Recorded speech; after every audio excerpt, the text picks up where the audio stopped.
మనోరంజని న్యూస్ ప్రతినిత్యం ప్రజలకు. నమస్కారం. మనోరంజని తెలుగు టైమ్స్ కు స్వాగతం.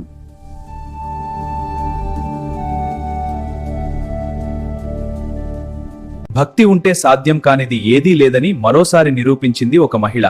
తన అపారమైన భక్తితో గోదావరి నదిలో శ్రీ సరస్వతి అమ్మవారిని ఒక్కొక్క అరటి ఆకులతో రూపుదిద్ది. సాధారణంగా విగ్రహాలు రాయి, మట్టి లేదా లోహంతో తయారు చేస్తారు. ఎంతో శ్రద్ధలి మాత్రం ఎంతో కళాత్మకంగా గోదావరి నదిలో సరస్వతి అమ్మవారి విగ్రహాన్ని తయారు చేసింది. ఒక్కో ఆకును జాగ్రత్తగా అల్లుతూ గోదావరి నదిలో అమ్మవారి తల నుంచి పాదాల వరకు అందంగా తీర్చిదిద్దింది. చూడండి, నా ఆకులతో చేసిన సరస్వతి విగ్రహం ఉంది. ఈ విధంగా భక్తులు మహిళా ఆకుల కళను ప్రశంసిస్తున్నారు. భక్తి ఉంటే ఏదైనా సాధ్యమని మహిళ ఒక్కొక్క అరటి ఆకులతో గోదావరి నదిలో శ్రీ సరస్వతి అమ్మవారు దేవరూపంగా మారుతాయని ఆమె నిరూపించుకుంది.